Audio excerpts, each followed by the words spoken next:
ناظرین، آج ہم آپ کو نماز اور اس کے سائنس کی روشنی میں فوائد کے بارے میں بتائیں گے۔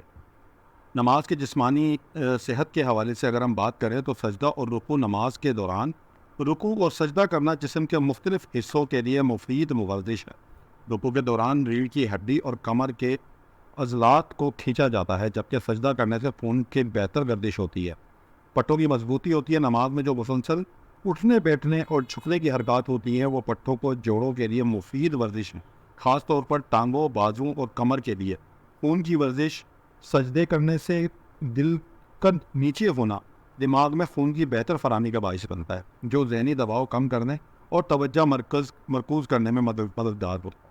اگر ہم ذہنی سکون کی بات کریں تو ذہنی تناؤ میں کمی آتی ہے۔ سائنسی تحقیق سے ثابت ہوا ہے کہ نماز اور مراقبہ جیسی عبادات ذہنی تناؤ کو کم کرتی ہیں۔ نماز کے دوران اللہ کی یاد اور اس پر توجہ مرکوز کرنا ذہنی سکون کا باعث بنتا ہے اور پریشانی کو دور کرتا ہے۔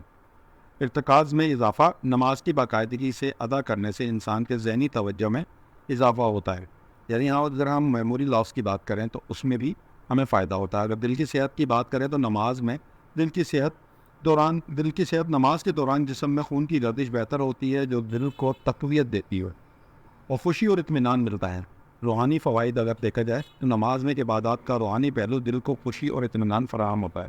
سائنس سے یہ ثابت ہوا ہے کہ روحانی عمل جیسے کہ دعا، عبادت کرنا دماغ میں مثبت کیمیکلز اینڈورفینز کے اخراج کا باعث بنتا ہے، جو خوشی اور سکون کا احساس پیدا کرتا ہے۔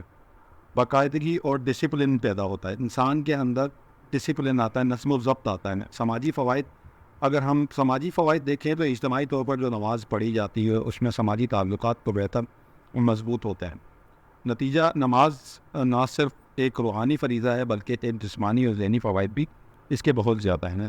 سائنسی تحقیق بھی اس بات کی تائید کرتی ہے کہ نماز کے انسانی جسم پر بہت سے مثبت اثرات ہوتے ہیں۔ شکریہ۔